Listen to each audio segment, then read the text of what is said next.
Relax થવું હોય તો મંદિરે જજો. ઈશ્વરની સન્નિધિ, ઈશ્વરની મૂર્તિ, ઈશ્વરના દર્શન કરીએ આપણે. અને હું હજી પણ આ વડીલો બેઠા છે, નવી નવી ઓલી વવારું કે ને આપણે ત્યાં નવી નવી વહુ આવી હોય એ બધી બેઠી જગદંબા. મારે એને કેવું છે, આપણી ભૂલ છે. આપણે બધા છે ને વાક જ કાઢીએ, બીજાનો વાક કાઢીએ. અસફળ વ્યક્તિ હંમેશા વાક કાઢે, એને દોષ દેખાય. અસફળ વ્યક્તિના જીવનમાં દોષ, એ દોષ દર્શન કરે. આમ નહોતું, આમ નહોતું, ઓલું આમ નહોતું, નકર તો હું આમ કેવું છવાઈ જાઉં, પણ મને આમ ન મળ્યું, ઓલું આમ ન મળ્યું. એ બધા દોષ કાઢે. અસફળ વ્યક્તિ એ દોષ જોવે. સફળ વ્યક્તિ હંમેશા નમ્ર હોય. સફળ વ્યક્તિ નમ્ર હોય, એને કોઈ દોષ ન દેખાય. આપણે સમાજમાં દોષ કાઢીએ. ઘણા વડીલો મેં જોયા છે, અમારા છોકરાઓ તમને ખબર નથી કેવા થયા ને આવા પાયકા. અને પકાવ્યા કોને? આવા પાયકા હોય. અને પકાવનાર કોણ છે? પક્ષીઓને ઈંડા સેવે, એ પકાવે, એમાંથી બચ્ચા ઉત્પન્ન થાય. એ પકાવે કોણ? એના જ માવતર. આ પાયકા, એની જવાબદારી કોની? મને કયો, કોનો વાંક, કોનો દોષ, કેનો?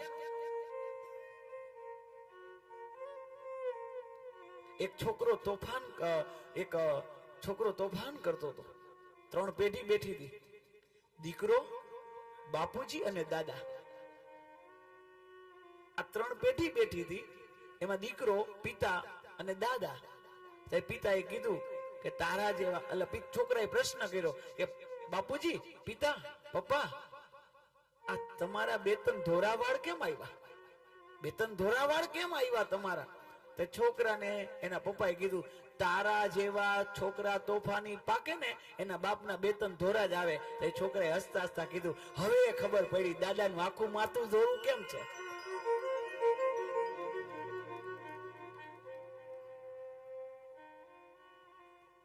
આપણા છોકરા શું જ ખબર છે? આપણો જ અરીસો છે. અને પછી આપણે જ આપણા અરીસામાં જોતા ડર લાગે છે. આપણે આપણો જ ચહેરો આપણે ગમતો નથી. याद करजो, ये जो छोकरा, ये बात कड़वी है लेकिन सच भी है. कड़ू हमेशा सत्य कड़વું જ હોય. અને જીવનમાં ઉતારજો. આખી કથાનો સાર આપું છું. 7 દિવસનો સાર જોતો તો એક સેકન્ડમાં. એ જ છોકરા એના મા બાપને વૃદ્ધાશ્રમમાં લઈ જાય છે.